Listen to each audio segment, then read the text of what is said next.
Assalamualaikum warahmatullahi wabarakatuh. Waalaikumsalam warahmatullahi wabarakatuh. Bismillahirrahmanirrahim. Alhamdulillahi rabbil alamin.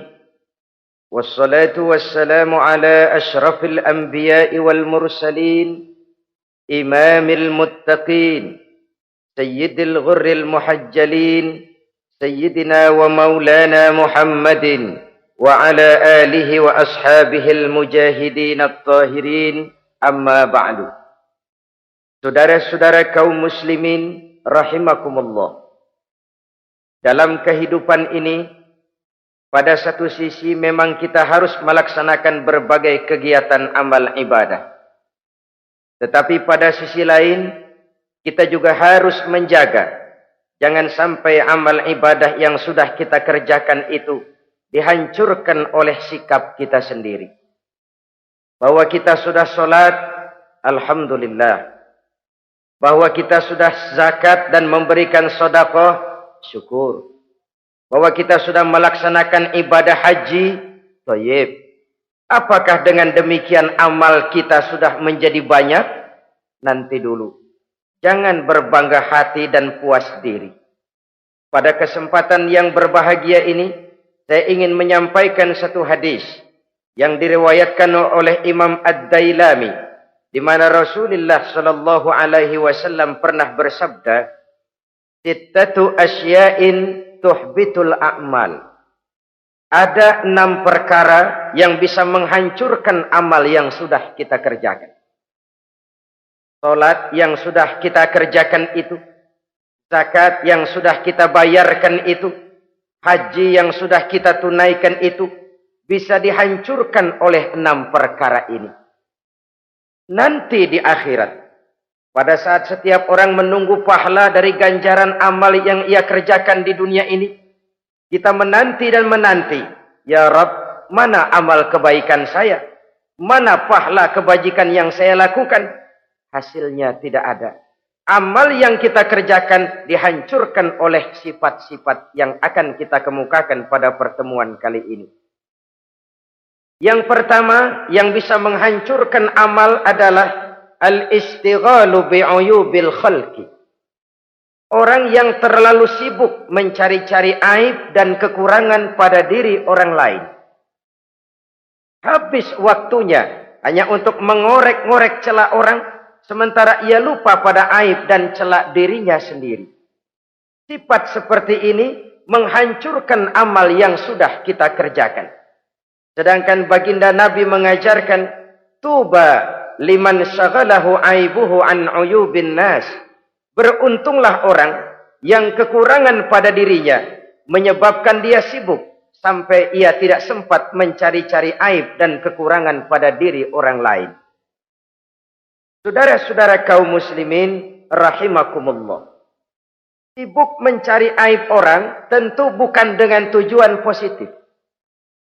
Latar belakangnya kadang-kadang karena jealous, karena hasud, kecemburuan sosial. Sore, pagi, siang, malam kita korek-korek kesalahan orang dengan target hancur martabatnya, jatuh kehormatan dirinya, hilang nama baiknya, dilupakan dan terisolir dari tengah-tengah masyarakat. Perbuatan yang demikian sungguh terlalu amat sangat kejam. Salat kita, puasa kita, haji kita bisa dihancurkan jikalau kita terlalu sibuk mencari-cari aib orang lain. Muslim dengan muslim itu bersaudara. Kalau kita menganggap muslim yang lain adalah saudara kita, maka aibnya adalah aib kita, kekurangannya juga adalah kekurangan kita. Pada saat kita melihat pada dirinya terdapat kekurangan, tugas kitalah menutupi. Ini yang dijamin oleh Nabi, man satara musliman satarahullahu fid dunya wal akhirah. Siapa yang menutupi aib dan celah orang-orang beriman, Allah akan menutupi aib dan celaknya di hari akhirat nanti. Zaman sekarang, zaman gosip. Zaman sekarang, zaman isu. Sehingga hal yang 1 meter pun dapat jadi 5 meter. Yang 5 meter dapat saja menjadi 10 meter. Kita sibuk membumbui hal-hal yang kita tidak tahu duduk perkara yang sebenarnya. Bahkan lebih celaka, kadang-kadang kita malah sok tahu. Memberikan vonis dari sudut pandang kita sendiri. Adalah tidak bijaksana jika kita mengukur baju orang lain dengan badan sendiri. Baju orang lain kita ukur pakai badan kita. Tentu saja enggak pas. Begitulah. Terlalu sibuk mencari-cari aib orang lain, menghancurkan amal ibadah yang sudah kita kerjakan. Na'udzubillah, summa na'udzubillah. Kadang-kadang hadir majelis taklim di pengajian, ngaji setengah jam, ngomongin orang 2 jam setengah. Tekor, defisit, belum bergeser dari majelis taklim. Ini kan penyakit rohani. Di mana kedudukan kita antara sesama muslim bagaikan satu tubuh. Kalau yang satu sakit, yang lain ikut merasakan sakit. Yang satu terhina, yang lain ikut merasakan terhina. Jadi pada saat kita melihat aib orang lain, kita ceritakan di mana-mana, kita bongkar di mana-mana, tentu satu hal yang jelas, kita tidak senang kepada orang itu. Kita tidak senang kepada orang itu. Dan kalau sudah tidak senang, maka fungsi persaudaraan bisa berubah menjadi permusuhan. Oleh sebab itu, kalau ada 2 orang berselisih, boleh kita bohong untuk mendamaikan 2 orang tadi. Misalnya si A sama si B berantem nih, jengkel, marah-marahan. Saudara datang ke rumah si A. A, saya dengar kamu lagi marahan sama B. Iya itu si B, kurang ajar. Bangsat, bajingan, tengik. Pokoknya kalau ketemu, awas. Ah, saya kira sih enggak begitu. Ah, tadi saya ketemu B, dia bilang malah kangen sama sampean. Dia pengen ketemu. Ingat masa lalu zaman sebantal berdua, sebatang rokok berdua. Dia kangen pengen ketemu. Padahal si B enggak ngomong apa-apa sama saya. Saya olah sedemikian rupa sampai si A tenang. A tenang, saya datang ke rumah B. B, katanya kamu lagi marahan sama si A. Iya tuh A, kunyuk monyet. Udahlah, pokoknya kalau ketemu dia saya hantam habis. Ah, barusan saya ketemu si A, dia bilang pengen ketemu ente. Pengen ngobrol kayak dulu, mengembalikan keharmonisan yang hilang, mengembalikan kehangatan persaudaraan yang lenyap. Si A tenang, si B adem. Kenapa? Karena bohong saya. Kesana saya ademin, kesini saya ademin. Jenis bohong seperti ini berpahala. Kenapa? Tujuannya mendamaikan orang yang sedang berselisih. Tapi kan orang bermental seperti ini jarang. Yang banyak kan tukang kompor sekarang. Taruh angetin, sini angetin, murub deh. Datang sama A, lu marahan sama B. Iya, gue kesel banget sama B. Emang? Wow. Diemang-emangin. Oh, udah dah, pokoknya gue mah kalau jadi elo takut sama si B, gue buka celana, gue pakai rok deh. Si A panas. A panas, datang ke rumah B. Komporin lagi. Dua-duanya panas, koslet, terjadi perkelahian. Biang iblisnya tukang kompornya. Sampai untuk mendamaikan 2 orang yang berselisih, diizinkan berdusta. Kenapa? Prinsip Islam itu islah. Mencari jalan damai, bukan mengeruhkan suasana. Inilah realitas di tengah-tengah masyarakat. Enakan ngomporin daripada nyiramin. Enakan manasin daripada mendamaikan 2 orang yang sedang berselisih. Apalagi kalau kita punya kepentingan. Main nimbrung aja kayak toge. Kagak ngerti urusan. Nyampur aja nyampur. Toge kan begitu toge. Ada laksa nimbrung, ada gado-gado ngikut, ada kredok masuk. Kagak ngerti juntrungan masalah, main nyampur aja nyampur. Ini kan tidak objektif namanya. Nah, mental seperti ini, wah, sholatnya khusyuk, zakat bayar, sedekah iya, tapi kalau suka cari-cari aib orang, jembreng kesalahan orang di mana-mana, sholatnya, puasanya, hajinya bisa dihancurkan oleh mental yang seperti ini. Jangan bangga-bangga, sholat saya sudah banyak, puasa saya hebat, mantap, haji saya tiap tahun mondar-mandir ke Mekah. Tapi kalau mental seperti ini masih ada, waspadalah. Amal yang kita kerjakan bisa hancur oleh mental, sikap mental kita sendiri. Ini yang pertama. Yang bisa menghancurkan amal terlalu sibuk mencari-cari aib orang lain. Satu. Yang kedua, saudara-saudara, wa qaswatul qalbi. Orang yang hatinya keras, tidak mempan diberikan nasihat. Baik nasihat yang datang dari luar dirinya, ataupun nasihat yang datang dari dalam dirinya. Hatinya keras. Dikasih muka tembok, kulit badak, kuping kebo. Makhluk apa namanya itu? Wallahu a'lam. Rai gedek. Pantas ya kalau kita lihat sejarah Islam itu turun di semenanjung Arabia. Sebagai tes case. Masyarakat Arab 14 abad yang lalu dikenal keras, kasar, brutal, primitif. Dari berbagai aspek kehidupan. Standar kalau di tengah masyarakat yang begitu keras Islam berhasil. Masyarakat lain lebih mudah masuk. Rasulullah diutus di Cianjur lalu dakwahnya sukses. Saya nggak kagum. Paling-paling datang Nabi ke Cianjur disambut dengan ramah. Enggak, Rasul. Ayah nama kumaha Rasul wae, ayah nama itu. Pasti aman, damai, tidak ada cerita perang. Tapi Masya Allah, turun di tengah satu struktur sosial yang keras, kasar, primitif. Menghadapi orang yang hatinya keras seperti ini. Apa prinsip kebijaksanaan yang dilaksanakan oleh Rasul dalam menerapkan syariat Islam? Pertama, at-tadrij fit tasyri'. Dalam melaksanakan syariat, prosesnya melalui tahapan. Contoh. Jahiliyah dulu itu paling senang sama mabuk. Geng. Pinteler.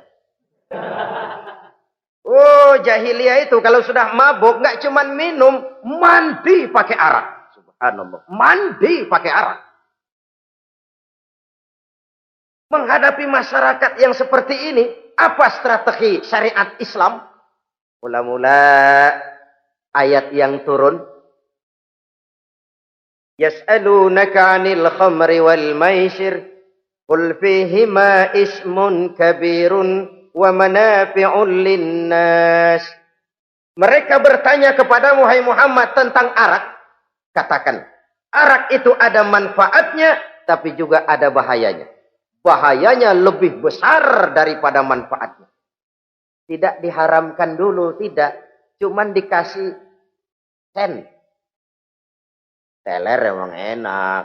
Oh, melayang ke langit. Cuman ada bahayanya. Bahayanya lebih besar daripada manfaatnya. Dikasih gambaran, dikasih sen. Tidak diharamkan mutlak dulu, tidak. Bertahap dikit dulu. Nih. Urusannya begini nih. Ada manfaatnya, tapi ada bahayanya. Bahayanya lebih besar daripada manfaatnya. Jak rasio berpikir. Setelah tahu bahayanya lebih besar, kan dikit-dikit mulain jauh. Mulain ngurangin, jaga jarak. Setelah ada jarak, turun peringatan kedua. La taqrabus salata wa antum sukara. Jangan dekati solat kalau kamu lagi mabuk. Solat sehari semalam 5 kali. Berarti 5 kali mereka harus jaga diri. Jangan sampai mabuk. Makin jauh. Setelah jauh sekali, kira-kira tidak goyah. Turun vonis. Innamal khamr wal maisir wal ansab wal azlamu rijsun min amali syaitan fajtanibu la'allakum tuflihun. Arak itu najis, kotor, perbuatan setan. Jauhi, pasti kamu akan beruntung. Baru timbul hukum haramnya. Orang udah nggak kaget. Kenapa? Pagi-pagi udah dikasih sen. Bahayanya lebih besar. Kalau sholat jangan, kalau mabuk jangan mendekati sholat. Makin jauh. Ini tahapan. Sama juga kita kan. Begitu jebrol lahirnya cuman susu ibu. Gedean dikit sang Ambon. Kan gitu. Gedean dikit pisang ulek. Gedean dikit nasi. Udah gede bener jengkol jejelin. Proses. Coba bayi begitu lahir kasih pisang batu, tenggeng.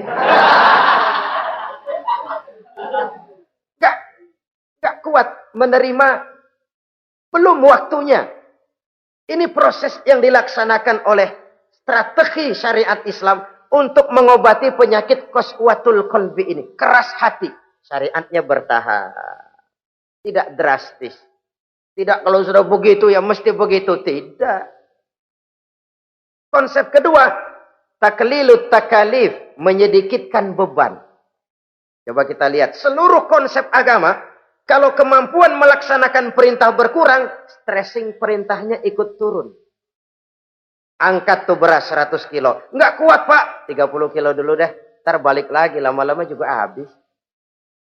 Ini konsep untuk mengobati qaswatul qalbi. Bertahap. Semua perintah agama itu begitu.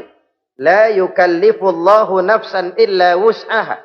Allah tidak memberikan beban kecuali sesuai dengan kemampuan yang dimiliki oleh seseorang.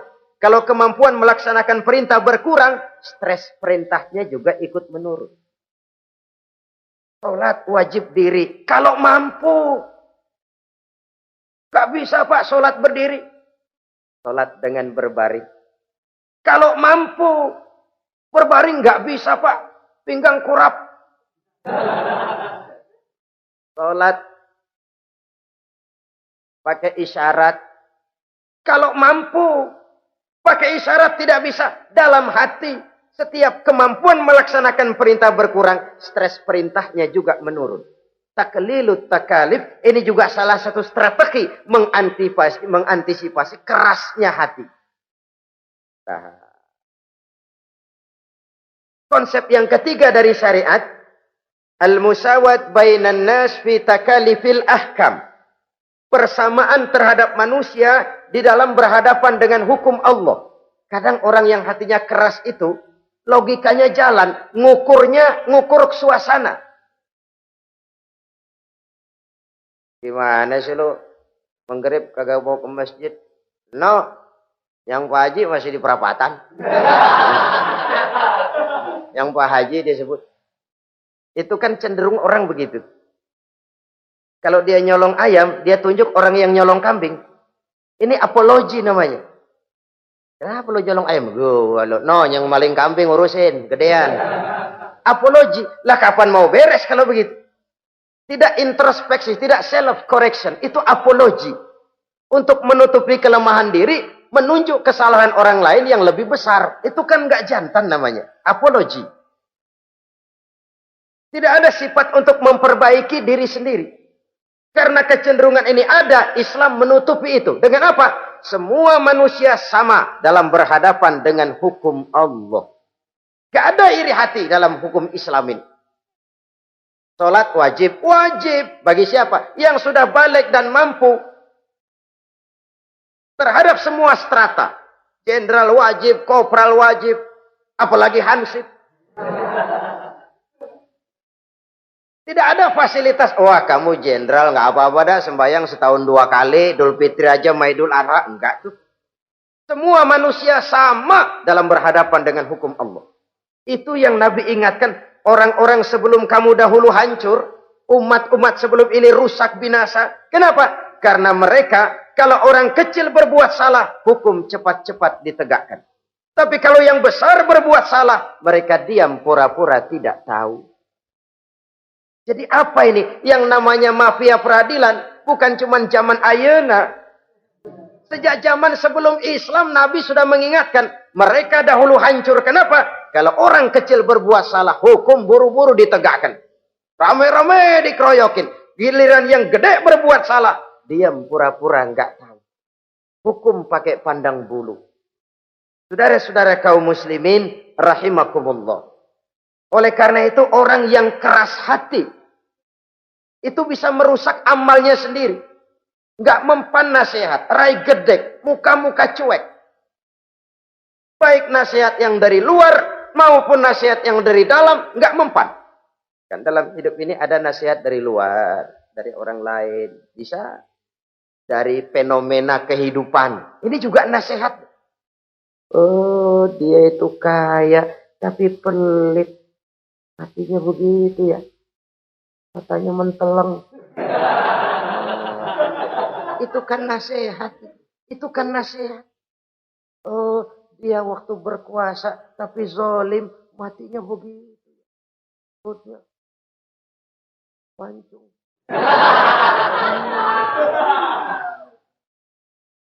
Fenomena kehidupan yang kita lihat, yang kita dengar, yang kita saksikan, itu semuanya bisa nasihat. Unzuru kaifa kana akibatul mukadzibin.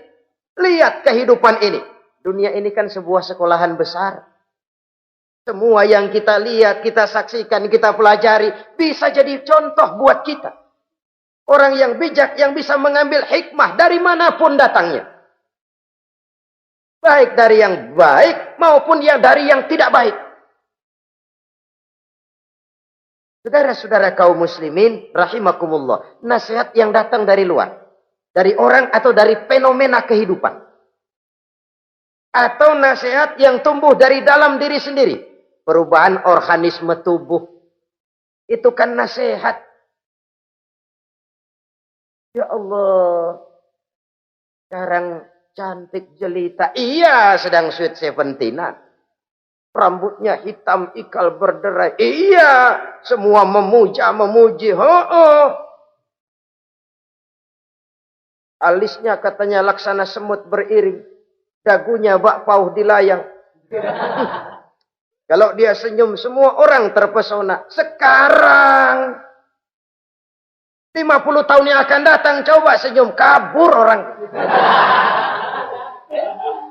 Fenomena kehidupan.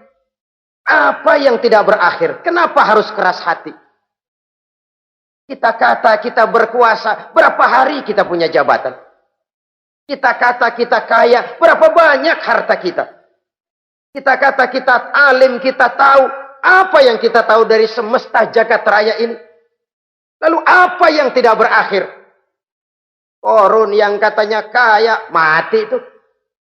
Fir'aun yang katanya gagah, mati. Napoleon Bonaparte, the Lion of Europe, singa daratan Eropa, mati. Saking matinya, mati.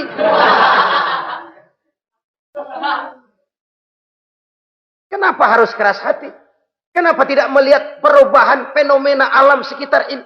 Apa yang tidak berakhir? Apa yang tidak selesai? Lalu apa yang mau kita sombongkan? Kenapa kita harus keras hati? Sehingga pantas dalam hadis kursi Allah menyatakan al-kibriya'u libasi. Sombong itu pakaianku. Manusia enggak pantas pakai pakaianku, kegedean. Pakaian Allah mau dipakai. Kalau Allah sombong, udah pantas aja udah. Kenapa? Kagak ada Tuhan lain selain dia. Udah pantas dia nyombong. Kita nyombong apaan? Oleh sebab itu, beruntung orang kalau diberikan hati yang lembut, mudah menerima kebenaran, peka terhadap kesulitan orang lain, ringan tangan memberikan pertolongan buat mereka yang memang memerlukan. Dan enggak semua orang dikasih begitu. Enggak semua orang. Lain ya, Umar bin Khattab sikapnya keras, tapi hatinya gampang menerima kebenaran. Nah, lain loh orang kayak begini. Keras sikap boleh keras, tapi hati mudah menerima kebenaran. Wah, kalau Umar kerasnya kan luar biasa. Tapi hatinya kok gampang menerima kebenaran. Ini hidayah. Coba lihat waktu berita Rasulullah meninggal dunia. Sampaikan oleh para sahabat, Umar jengkel. Cabut pedang. Siapa bilang Muhammad mati, saya tabas batang lehernya.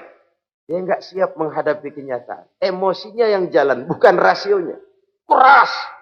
Bilang deh, Muhammad meninggal. Saya tabas batang lehernya. Untung ada Sayyidina Abu Bakar. Beliau tidak bicara langsung, cuma pidato. Ayyuhan nas, man kana ya'budu Muhammadan fa inna Muhammadan qad mata. Wa man kana ya'budu Allah fa inna Allah hayyun la yamut. Hai manusia, siapa yang menyembah Muhammad, Muhammad sudah meninggal. Tapi siapa yang menyembah Allah, Allah maha hidup dan tidak akan pernah mati buat selama-lamanya. Sayyidina Umar tersentak. Subhanallah, saya salah. Bagaimanapun Muhammad hanya seorang manusia. Saya cinta dia, saya suka dia, nyawa saya pertaruhkan untuk dia. Tapi dia manusia dan saya tidak menyembah Muhammad. Ia sadar akan kekeliruannya, berlinang air matanya. Keras sikapnya, tapi lembut hatinya. Nah, yang kayak begini, bagus. Ini udah sikap keras, hati keras, yaitu tadi. Muka tembok, kulit buadak, kuping kebo. Diapain aja udah nggak mempan aja udah. Susah yang kayak begini. Saudara-saudara, ma'asyiral muslimin rahimakumullah. Jadi yang kedua yang bisa menghancurkan amal kita, orang yang hatinya keras. Wah.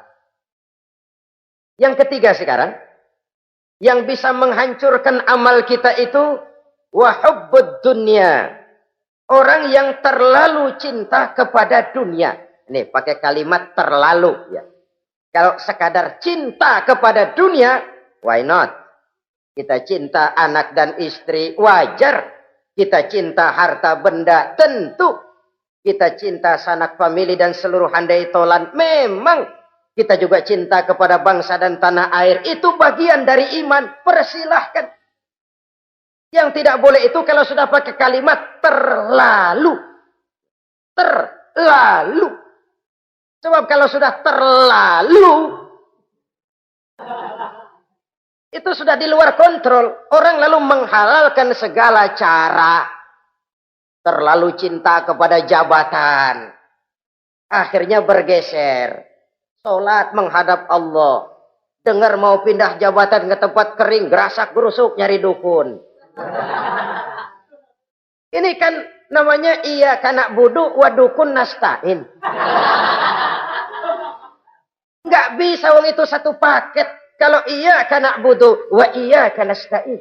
Kalau hanya kepadamu ya Allah kami menyembah, hanya kepadamu kami minta tolong. Ini paket, jangan dipisah-pisah. Menyembahnya kepada Allah, minta tolongnya kepada yang lain. Sinkret, bercampur. Iya, kalau es campur enak. Tapi kalau agama dicampur dengan yang lain, nggak enak rasanya. Sama juga begini, ada gelas ya. Kalau sepenuhnya diisi bensin, itu ketahuan, bisa diminum motor. Kalau sepenuhnya diisi air putih, jelas bisa diminum orang. Tapi begitu separuh diisi bensin, separuh diisi air putih, kacau dah. Motor minum, mogok. Orang minum, mabok. Dijual juga nggak laku. Kenapa? Sinkret. Maka Allah pesan, wala talbisul haqqa bil batil. Jangan kau campur aduk yang hak dengan yang batil. Saudara-saudara kaum muslimin rahimakumullah. Begitulah terlalu cinta kepada dunia sering menyebabkan orang out of control. Bergeser dari garis yang telah ditentukan oleh Allah. Apalagi di zaman sekarang ini.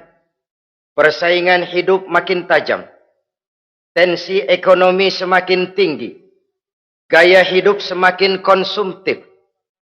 Sementara lapangan kerja semakin sulit. Orang kadang kehilangan harga diri untuk mencapai sesuatu yang bernama dunia, lalu menghalalkan segala cara. Sebab itu jangan korbankan keabadian akhirat dengan kesenangan dunia yang cuma sebentar ini. Jangan sia-siakan keabadian akhirat dengan kesenangan dunia yang kadang fata morgana ini. Cintailah dunia, tapi sekadarnya saja. Sebagai ladang untuk menanam bagi kepentingan di akhirat nanti. Terlalu cinta kepada dunia bisa menghancurkan amal yang sudah kita kerjakan. Ini yang ketiga. Yang keempat, wa qillatul haya. Orang yang sedikit rasa malunya. Rasa malu merupakan bagian daripada nilai-nilai keimanan. Apabila rasa malu berkurang, artinya nilai iman juga ikut menurun. Kita melihat sekarang ini banyak orang pakai pepatah Arab dalam hidup ini. Bul ala zamzam fatu'raf, kata orang Arab. Kalau kepengen terkenal, kencingi sumur Zamzam. Itu bakal ngetop ke seluruh dunia. Sumur Zamzam dikencingin. Itu akan terkenal ke seluruh dunia. Terkenal apanya? Terkenal gilanya. Jadi apa maksud pepatah ini? Kalau pengen cepat terkenal, bikin yang aneh-aneh. Yang orang lain nggak kerjain, kerjain. Yang orang lain nggak pakai, pakai. Nanti kan aneh, dilihat orang. Kalau dilihat orang kan cepat ngetop. Pantas apa tidak nomor 18. Yang penting terkenal aja dulu dah. Artinya apa? Rasa malu dikuburin. Rasa malu disingkirin. Kalau sudah sedikit rasa malu, tidak terhalang melakukan perbuatan-perbuatan yang negatif. Satu contoh. Tujuan utama diperintahkan berpakaian itu kan menutup aurat. Tapi Rasul pernah mengatakan, satu saat nanti akan muncul perempuan, nisa'un, kasiyat, ariyat, ma'ilat, mumilat, ru'usuhunna ka'asnimatil bukhtil ma'ilat.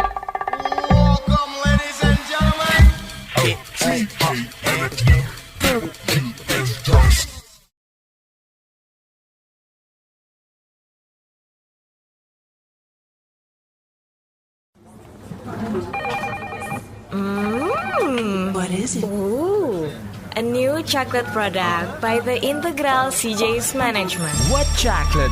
No, my girl. It's a new CJ's brand. Kepalanya ditata begitu rupa persis kayak punggung onta. Itu rambut lagu apa tahu deh. Ini kan fenomena berpakaian tapi telanjang. Kenapa? Yang dikejar mode, yang dikejar merek. Kiblatnya Paris, London, Roma. Imamnya siapa? Pierre Cardin, Christian Dior, Escada, Etienne Egner. Merek yang dikejar, mode yang dikejar, aurat pontang-panting. Ditambah oleh tayangan-tayangan berbagai iklan yang merangsang anak-anak kita untuk hidup konsumtif. Iyo. Cocok iya jeng urang yo. Terangsang dia untuk konsumtif. Dihadapkan kepada kenyataan. Suasana ekonomi enggak menunjang. Orang tua lemah ekonominya. Dia lihat sekelilingnya, ternyata yang lain juga begitu. Banyak teman senasib, kumpul. Disingkirkan rasa malu. Akhirnya tukang bajai ditodong. Qillatul haya, sedikit rasa malu. Kalau sedikit rasa malu, dia tidak terhalang lagi melakukan perbuatan-perbuatan yang negatif. Dan itu berarti menghancurkan amal-amal yang lain. Sebab itu budaya malu ini sangat penting. Coba kalau dia hinggap di hati seorang pejabat. Pejabat yang punya rasa malu, Masya Allah, membawa manfaat yang besar buat rakyatnya. Contoh saja ya, di Jepang itu ada Perdana Menteri Hosokawa, saudara-saudara dengar. Baru 8 bulan jadi Perdana Menteri. Dia dijuluki Mr. Clean, Mr. Bersih. Diisukan terlibat skandal, cuma 4-6 miliar rupiah. Itu pun buat kampanye kemenangan partainya. Diisukan begitu rupa, malu Hosokawa. Malu, mengundurkan diri. Baru 8 bulan jadi Perdana Menteri. Mundur, malu. Padahal Hosokawa nggak kenal ketuhanan yang Maha Esa. Nggak kenal. Tapi budaya malunya luar biasa. Nah kalau sudah pejabat nggak punya malu. Habis. Kan sekarang umpamanya nih. Ada impres desa tertinggal. Disunatin. Sampai marah betul itu Bapak. Para pimpinan negara kita itu. Tidak ada maaf bagi pejabat yang nyunatin identitas. Kenapa? Kan tipis rasa malu. Turun dari atas sunatin. Turun ke bawah sunatin. Turun ke bawah sunatin lagi. Nyampe bawah tetelan doang dikit banget. Kebanyakan tukang sunat. Saudara-saudara. Budaya malu yang nipis. Orang kaya kalau punya budaya malu. Bawa rahmat bagi lingkungannya. Ulama kalau punya rasa malu, nggak jual ayat menghalalkan yang haram, mengharamkan yang halal. Bagaimana Kiai? Haram! Karena belum dapat bagian. Begitu dapat jatah, haram dikit dah. Kiamat umat kalau sudah kayak begini. Budaya malu di segala strata sekarang ini menipis. Dan itu tentu berangkat dari kualitas keimanan. Ini yang perlu dipompa ke permukaan. Dan dilematis memang sering terjadi. Satu contoh, pada satu sisi kita menggalakkan proyek pariwisata. It's okay, kita perlu devisa. Tapi pada sisi lain kita harus menjaga nilai-nilai luhur dari budaya bangsa kita. Jangan sampai kemasukan wisata mancanegara, lalu budaya mereka yang tidak sesuai juga ikut kita serap.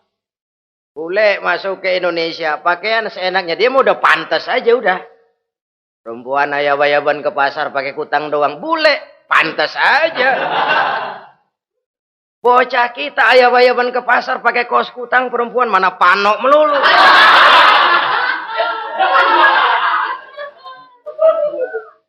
Menipisnya budaya malu. Ada standar. Bahwa mode, hal kedua. Merek apalagi. Yang pertama itu menutup aurat. Dari sisi berpakaian saja. Kalau anak-anak kita diracuni oleh yang namanya mode, diracuni oleh yang namanya merek, dia akan terbuai hidup dalam alam kepalsuan. Sekarang ini hidung pesek bisa dibikin mancung. Kulit keriput jadi kenceng. Operasi plastik. Pada sisi lain pengaruh duit juga luar biasa. Ya aki-aki keriput kalau habis gusuran kenceng lagi. Pasaran keras lagi. Oleh sebab itu budaya malu ini perlu kita kembangkan. Supaya di semua strata sosial memiliki budaya yang namanya malu. Sederhana memang, tapi tidak semudah mengucapkannya. Sampai-sampai dijadikan taruhan, al-haya'u minal iman. Rasa malu itu bagian daripada iman. Dan malu yang tertinggi, kalau sudah punya malu kepada Allah, itu puncak. Puncaknya di situ, kalau cuma malu sama mertua, ngaling aja dikit, dia kagak tahu deh. Kalau cuma malu kepada petugas keamanan, terlalu banyak tempat yang mereka nggak lihat. Tapi kalau sudah budaya malu kepada Allah, tidak sejengkal tanah pun terhalang dari pengetahuan Allah. Ini nantinya juga punya pengaruh sosial. Sosial kontrol sekarang juga sudah renggang. Dulu kalau ada hal yang dianggap aib, satu kampung tahu. Malunya selebar awak. Sekarang budaya hidup sudah individualis. Tetangga mau apa kayak cuek aja udah. Akhirnya orang anteng lah, nggak apa-apa ini, dah tenang aja dah, besok begitu aja lagi. Sosial kontrol juga sudah agak renggang sekarang ini. Kalau dulu orang punya rasa sosial kontrol yang begitu dekat. Oleh sebab itu, budaya malu merupakan bagian daripada iman. Orang yang sedikit rasa malunya bisa lepas kontrol. Kalau dia sudah lepas kontrol, dia bisa melakukan hal-hal yang merusak amal perbuatannya sendiri. Oleh karena itu, pada pertemuan kali ini, saya juga mengajak, mari kita tumbuh kembangkan budaya malu ini. Saudara-saudara kaum muslimin, rahimakumullah. Yang kelima, yang bisa menghancurkan amal kita, watulul amal. Orang yang terlalu panjang angan-angannya. Hidup dalam bayangan. Kakinya tercabut dari alam realitas. Mengharap burung terbang tinggi, tapi punai di tangan cepat-cepat dilepas. Akhirnya burung di tangan terlepas, punai juga tidak datang. Terlalu panjang angan-angan. Hidup cuma nunggu keajaiban. Yang diwiridin jikalau. Orang sudah kemana-mana dia masih anteng. Jikalau andai kata umpama misalnya.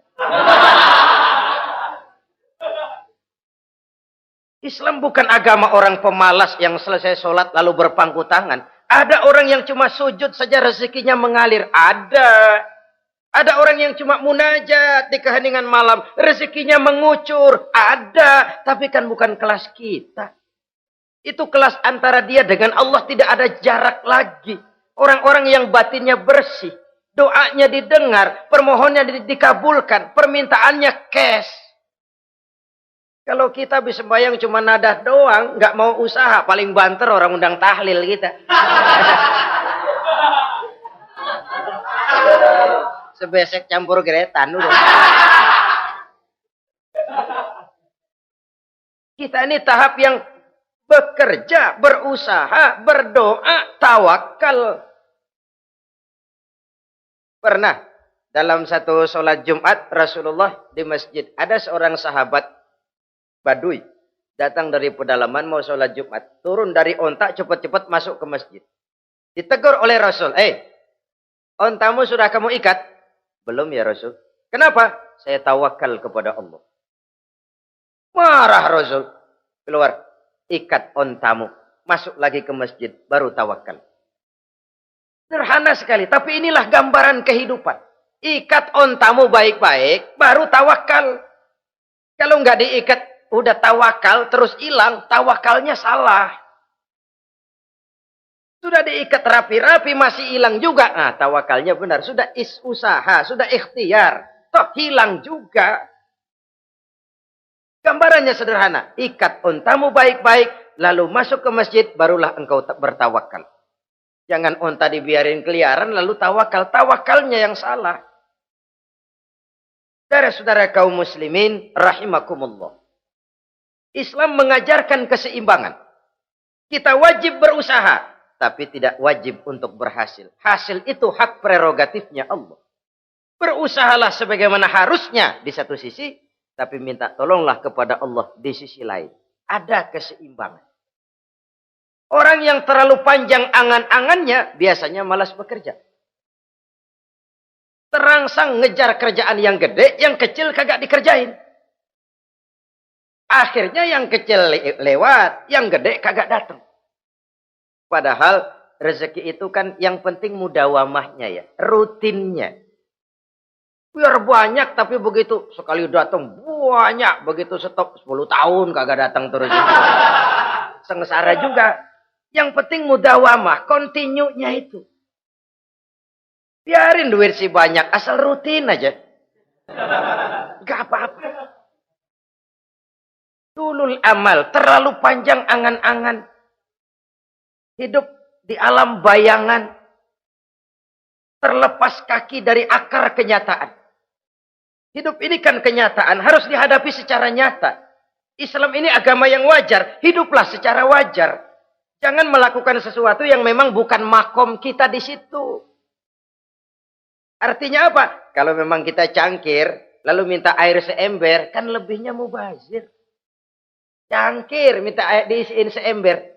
Buat apa lebihnya? Bukan makom kita. Jangan tercabut dari akar kenyataan. Siapa sih kita ini?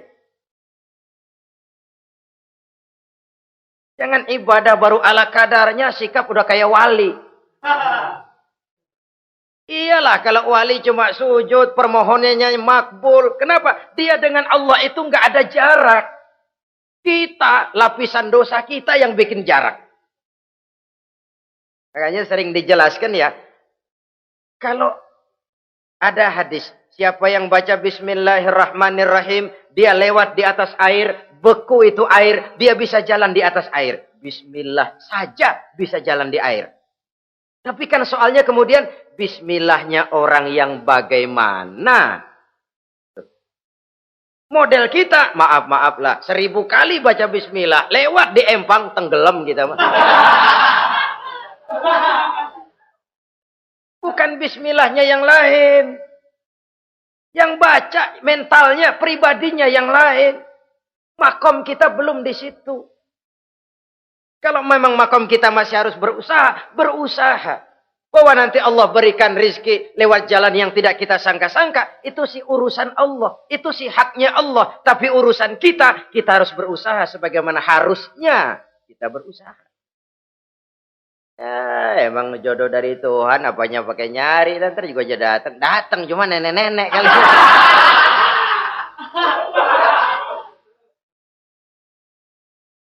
Bekerja, berusaha. Jangan terlalu panjang angan-angan. Hiduplah secara nyata, apa adanya, yang wajar-wajar saja. Tinggal di gubuk reot, hidup pakai gaya jet set. Ngagul dah. Sama merek mobil kenal banget, mobil orang-orang. Udah bukan main kalau ngomong deh. Di atas awan hidupnya. Di atas awan. Ngomong kagak ada yang kecil deh. Gak pakai juta udah. Miliar. Triliun. Ngerokok tetap aja ngombe. Silahkan mengharap burung terbang tinggi. Tapi punai di tangan jangan dilepas. Realitas apa? Idealisme boleh terbang setinggi langit. Tapi kaki tetap berpijak di alam realitas. Ayo kita ngambil contoh dari Rasulullah Sallallahu Alaihi Wasallam. Rasulullah itu kan dikasih mukjizat, fasilitas, tapi nggak ngandelin. Buktinya apa? Nabi hijrah ke Madinah. Itu kan manusia. Posisi kita terjepit. Ayo hijrah, berangkat. Nggak ngandelin Tuhan. Pojokin nih, dikepung. Kirim deh apaan kayak biar pada mampus nih orang ini. Enggak tuh. Enggak. Walaupun beliau punya mukjizat. Tapi enggak ngandeli. Kenapa kita enggak lihat itu? Perang Uhud kalah. Berlumur darah dari kakinya yang mulia itu. Kalau ngandelin mukjizat, apa pantas Nabi kakinya sampai berdarah? Apa pantas sampai kalah? Kenapa enggak rekes, simsalabim, hancur musuh? Tidak, beliau tidak tercabut dari akar kenyataan. Beliau manusia, hidup dan berjuang secara manusiawi. Perkara Allah mau kirimkan mukjizat, itu haknya Allah. Waktu di Taif, saudara masih ingat. Dilontari dengan batu, menghindar ke kebun anggur. Turun malaikat Jibril, Muhammad, innallaha amaroni an uti'ak. Allah perintahkan saya datang menemuimu di sini untuk mendengar komandomu. Sekarang apa mau kamu? Kalau mau kau orang Taif yang melontari kau dengan batu hancur, saat ini saya angkat Jabal Uhud. Saya timpakan mereka biar mati semua. Bagaimana? Dalam keadaan terpojok, dilemparin batu, dikeroyokin, menghindar ke kebun anggur, turun Jibril nawarin bantuan. Apa jawab Nabi? Jangan Jibril. Jangan. Saya diutus bukan buat ngancurin orang. Saya ini rahmah bagi alam. Tapi kamu disambitin. Biarin. Saya berjuang jangka panjang Jibril. Kalau sekarang mereka ingkar. Barangkali nanti anak-anaknya mau beriman. Saya tungguin anak. Kalau anaknya kafir lagi Muhammad. Cucunya. Oh, susah Muhammad, susah. Kenapa? Bagaimana bapak begitu anak? Gak begitu. Lalu mau kamu apa? Saya mendoakan mereka. Allahumma hdi qaumi fa innahum la ya'lamun. Ya Allah, berikan hidayah kepada mereka yang nyambitin saya. Karena mereka enggak tahu. Disambitin, berdarah, yang nyambitin didoakan. Pada satu sisi ini menunjukkan tingginya akhlak Nabi. Pada sisi lain ini menunjukkan Nabi juga mengatur strategi secara manusia. Tidak simsalabim. Tidak tercabut dari akar kenyataan. Padahal kita kalau lagi kepepet, ada yang nolongin, kan demen banget. Kali mah kalau kita yang jadi Nabi tuh. Disambitin orang, turun Jibril. Bagaimana hancurin? Sikat Jibril dah. Habisin aja, habisin. Hijrah ini usaha ikhtiar manusiawi. Perang kalah manusiawi. Putra tercinta wafat, berlinang air mata, manusiawi. Sakit, manusiawi. Padahal punya mukjizat. Tapi nggak ngandelin. Semua nabi juga gitu. Nabi Musa dikasih tongkat. Tapi berapa kali tuh tongkat dipakai? Waktu ngelawan tukang sihir. Waktu nyebrang di Lautan Merah. Itu aja. Selebihnya Nabi Musa berjuang secara manusia. Berusaha. Gak mentang-mentang punya mukjizat tongkat. Tiap dapat kesulitan. Awas tongkat.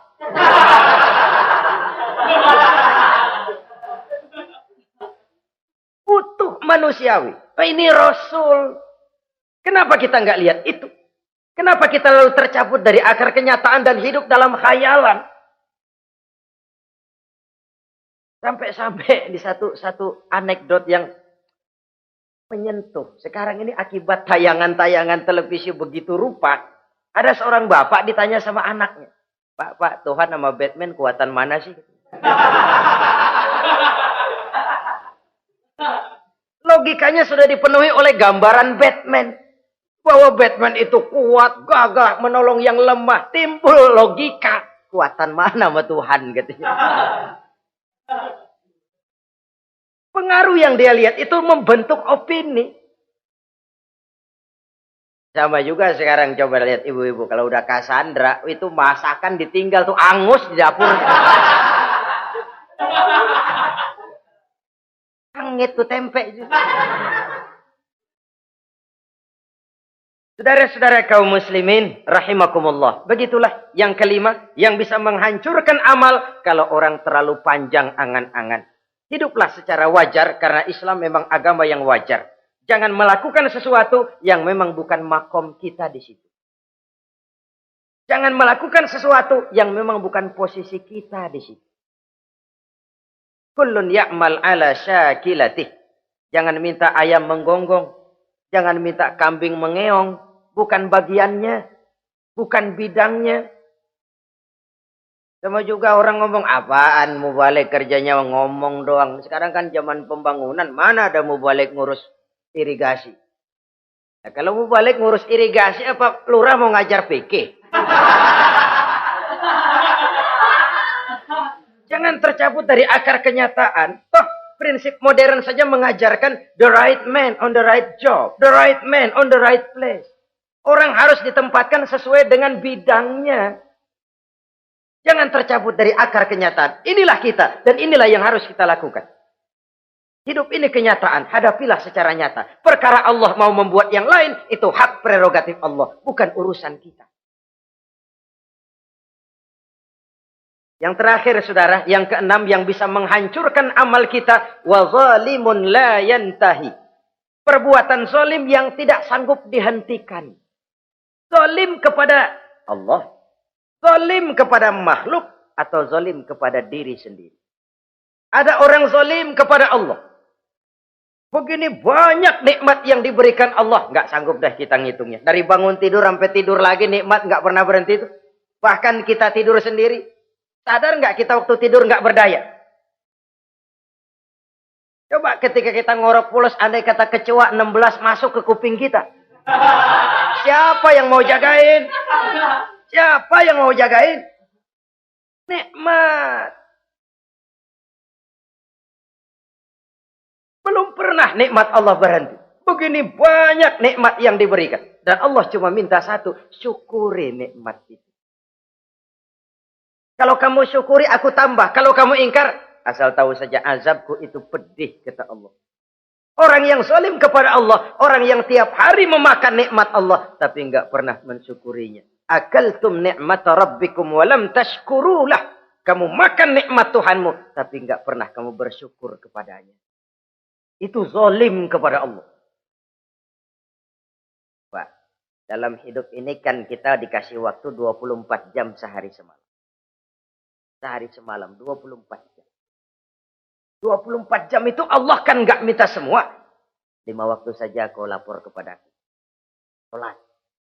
Sholat kalau bagus, 10 menit kan. Aroda tuh sholat bagus. Kilat, 5 menit dah.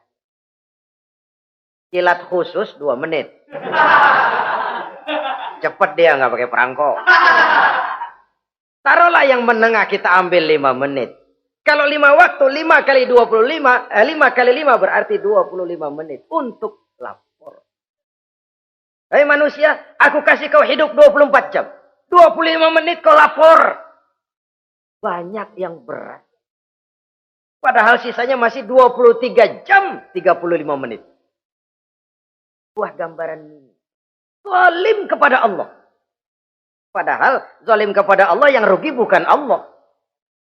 Se-ASEAN tidak ada yang sujud. Apa Allah tekor? Apa Allah lalu berhenti jadi Tuhan? Apa Allah lalu jadi lemah? Tidak. Zalim kepada Allah artinya juga zalim kepada diri sendiri. Lalu zalim kepada sesama makhluk. Kadang tidak kita sengaja. Karena itu dalam Islam tidak ada kebebasan mandiri. Ya contohnya ya, kita beli radio. Kita setel di rumah kita sekeras-kerasnya. Terus dalam hati nih, radio gue. Beli gue, pakai duit gue. Gue setel di rumah gue. Sekeras-kerasnya, urusan apa sama orang? Kata kita. Tetangga kita kan boleh juga ngomong begitu. mata gue. Yang ngantuk gue. Gue tidur di kamar gue. Ngapa suara radio lu masuk kemari? Ini kebebasan saya nyetel radio dibatasi oleh kebebasan tetangga saya yang mau tidur. Kalau saya perturutkan nafsu saya sudah zalim kepada dia. Zalim kepada orang lain. Dan yang banyak tidak kita sadari, zalim kepada diri sendiri. Membiarkan diri hanyut dalam munkarat dan tanpa ada usaha untuk menghentikannya. Tidak ada orang yang bisa mencelakakan diri kita terus-menerus kalau bukan diri kita sendiri. Tidak ada yang bisa menyelamatkan diri kita kalau bukan kemauan kita yang tinggi untuk menyelamatkannya. Allah sudah ciptakan kita dalam bentuk yang paling mulia. Fi ahsani taqwim. Dari sekian banyak makhluk yang diciptakan Allah, tidak ada yang sekomplit, seindah, secantik manusia. Ini harus dijaga. Jangan posisi yang sudah tinggi ini kita rendahkan sendiri. Fi ahsani taqwim posisi kita. Tapi kita rendahkan. Kita kembali asfala safilin. Posisi yang paling rendah. Kita zalimi diri kita sendiri. Karena itu, zalim kepada Allah, zalim kepada orang lain, zalim kepada diri sendiri, akarnya sama, mendatangkan kerugian. Dan bisa merusak amal yang sudah kita kerjakan. Oleh karena itu, mari sama-sama kita berusaha. Pada satu sisi kita melaksanakan amal ibadah sebagaimana yang seharusnya, tapi pada sisi lain kita menjaga nilai-nilai ibadah. Jangan sampai hancur oleh perbuatan kita sendiri. Sekianlah jumpa kita kali ini. Insya Allah kita lanjutkan di lain kesempatan. Terima kasih atas segala perhatian. Mohon maaf atas segala kekurangan. Usikum wa nafsi bitaqwallah. Wassalamualaikum warahmatullahi wabarakatuh.